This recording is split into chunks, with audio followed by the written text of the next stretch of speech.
Hey, my name's Siunik.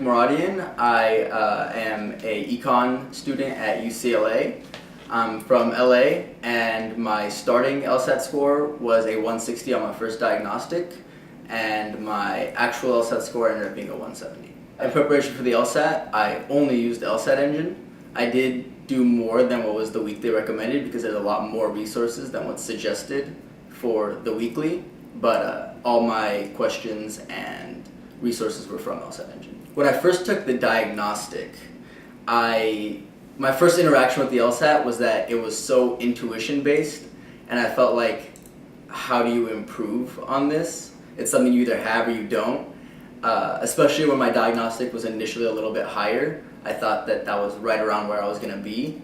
And as you went through the course, and I took more practice tests and talked to Justin more about specific little like niche questions, I figured out a lot of stuff about the LSAT that allowed me to up my score in a way that wouldn't just be completed by taking a bunch of practice tests. I was really surprised how repetitive the methods that they like trick you with are. It was like once you find that this is an avenue that they try and like throw you off the scent, that comes up again and again and again. And the more of those avenues you find, the better you're able to do. And I think that was the biggest way to improve on those question types that on LSAT Engine are marked as like a 4.5 or above. One of my favorite things about LSAT Engine was the score feedback you'd get on the different types of sections, so whether it's logical reasoning, logic games, or reading comp. It always told you what your recent score type would be out of 180.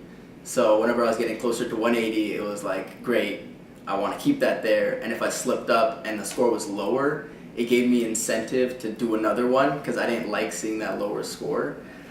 So it was a constant feedback that like kept a competitive and interest level high after taking hundreds of practice sections. Something that I really enjoyed about Justin's teaching style is I was struggling on reading comp, and I had tried many different things and I was never getting my score up. And I had a video conference with him and we were talking about it, and he wasn't giving me his way or a way to do it. He was giving me multiple ways for whatever worked with me.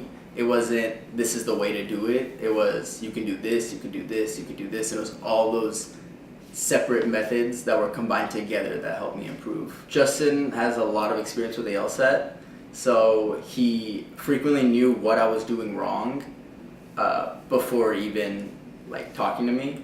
So it was a question type, and I asked him like, I don't really understand where I went wrong, and he would know what I was thinking without me telling him what I was thinking, because he's so familiar with like the question types and the answers and the way that students get questions wrong.